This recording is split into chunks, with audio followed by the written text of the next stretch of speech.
السلام علیکم ورحمۃ اللہ وبرکاتہ۔ نحمدہ ونصلی علی رسولہ الکریم۔ فاعوذ باللہ من الشیطان الرجیم، بسم اللہ الرحمن الرحیم۔ فَإِذَا قَرَأْتَ الْقُرْآنَ فَاسْتَعِيذْ بِاللَّهِ مِنَ الشَّيْطَانِ الرَّجِيمِ۔ تو جب تم قرآن پڑھو تو اللہ کی پناہ مانگو شیطان مردود سے۔ عزیزان گرامی، اللہ تبارک و تعالی نے ہمیں اپنے فضل اور اپنے کرم سے سارے اشارے فرمائے، ساری مدد ہمیں عطا فرما دی۔ ماہ رمضان المبارک کے اب بالکل آخری لمحات ہے، کل آخری روزہ ہے اور اس کے بعد ماہ رمضان المبارک رخصت ہو جائے گا، اور اللہ کا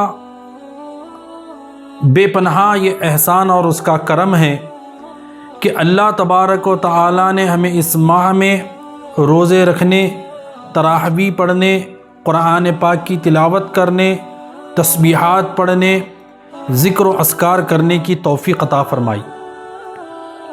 اب سوال یہ ہے کہ بعد رمضان المبارک کے ہمارا معاملہ کیا ہوگا، ہماری کارکردگی کیا ہوگی، کیونکہ یہ سارا ماہ ہم لاک ڈاؤن کے موقع پر گھر ہی میں رہے اور کچھ ایسے معاملات ہمارے سامنے رہے کہ ہم گھر میں رہتے ہوئے اللہ کے ذکر میں مصروف رہے۔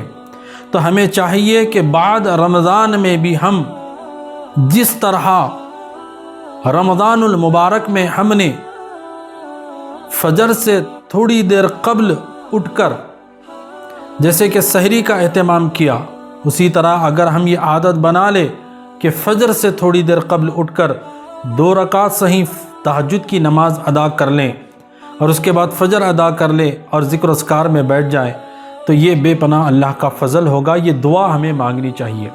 اب عید ہے تو ہمارے معاشرے میں ایک خاصیت یہ ہوتی ہے کہ عید کا دن انعام والا دن ہوتا ہے، فضل والا دن ہوتا ہے، اور اگر اس عید میں بھی اگر ہم تھوڑی سی بھی اگر لغزش کرتے ہیں تو پھر یہ عید انعام والے دن میں شمار نہیں ہوگی ہماری، بلکہ سزا میں۔ تو ہمیں چاہیے کہ عید کے دن بھی ہم جہاں تک ہو سکے، جس طرح چاند رات کا موقع ہوتا ہے، چاند نظر آ جاتا ہے تو لوگ شاپنگوں کے لیے نکل جاتے ہیں۔ خاص طور پر اس لاک ڈاؤن میں تو میں ادباً گزارش کروں گا ہماری بہنوں سے کہ خدا را آپ کس وجہ سے جا رہے ہیں، آپ اپنے طور پر تھوڑی دیر بیٹھ کر جائزہ لیں کہ پورا رمضان المبارک مسجدوں پر 5 جنوں سے علاوہ اور لوگوں کی اجازت نہیں رہی، تراویح ادا نہیں کی گئی مسجدوں میں، اور ایسے کئی معاملات بند ہیں، اللہ والوں کے درباریں بند ہیں۔ تو ہم کس بات کی جہاں پر ہم جا کر بازاروں میں شاپنگ کر رہے ہیں؟ خدا را آپ اس بات کا تھوڑا سا جائزہ لے اور اپنے آپ کو اللہ کی بارگاہ میں بٹھا کر سوچے کہ اے اللہ، ہمارے طور پر جتنی غلطیاں ہوئی یقیناً ہم گنہگار ہیں، خطا کار ہیں، سیاہ کار ہیں، بدکار ہیں۔ ہم ایسا نہیں کہہ سکتے کہ ہم سے کیا گناہ ہوا، ارے ہم گناہ گار ہی ہے۔ یہ جرت ہے کہ اے اللہ اگر ہم سے کچھ گناہ ہو گئے تو معاف کر، نہیں، اگر نہیں بلکہ ہم گنہ گار ہی ہے۔ تو ہمارے اندر یہ چیز ہونی چاہیے کہ اے اللہ مجھ سے یہ خطا ہو گئی ہے، ہم سے یہ خطا ہو گئی ہے، ہمیں معاف فرما۔ تو اس چاند رات کو ہمیں چاہیے کہ ہم عشاء کی نماز گھر میں پڑھتے ہیں، پڑھ لیں۔ اگر ہم کچھ نہیں کر سکتے تو اللہ سے دعا مانگ کر سو جائے کہ اللہ میں تہجد کے لیے اٹھنا چاہتا ہوں، میں آرام کروں۔ کیوں؟ کیونکہ یہ رات اگر آپ کم سے کم اگر عبادت نہیں تو بے جا صرف بھی نہ کریں، کیونکہ یہ رات جائزے والی رات ہے۔ اگر آپ لیلۃ الجائزہ میں اگر اپنا جائزہ نہیں لے سکتے تو کم از کم آرام کر لیجئے، تاکہ مہینے بھر میں جو عبادتیں ہوئی تھی وہ حفاظت سے رہیں، اور اللہ سے دعا کریں کہ شیطان سے ہم بچیں۔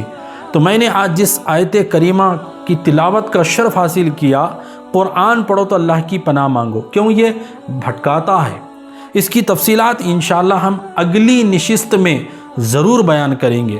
بس اتنا یاد رکھیں کہ ہم اب تک اپنے نفس کے ساتھ تھے، اب کل کے بعد شیطان بھی آ جائے گا، اس کو رہا کر دیا جائے گا۔ وہ تو باہر والا ہے مگر ہمارے اندر نفس ہے، اسی نفس کی خاطر تو ہم وہ لمحات بھی جس میں دعائیں قبول ہونے کا وقت ہے، ہم باہر وقت خراب کر رہے تھے، کھیل کود میں، لغزشوں میں، موبائل میں، گیمز میں، ہزاروں طرح کے بہانے ڈھونڈ کر ہم کھیل میں مصروف ہے۔ خدا را ہم اللہ کی پناہ مانگیں اور جہاں تک ہو سکے اللہ تبارک و تعالیٰ کے ذکر میں مصروف رہیں۔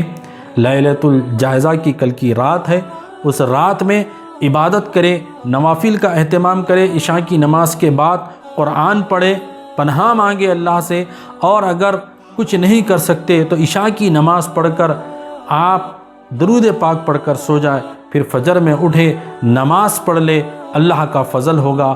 ہم اللہ تبارک و تعالیٰ سے دعا کرتے ہیں کہ اللہ تبارک و تعالیٰ جس طرح ہم نے ماہ رمضان المبارک میں اہتمام کیا اسی طرح ہمیں اہتمام کرنے کی توفیق عطا فرما، اور ہمیں باکثرت درود پاک پڑھنے والا بنا۔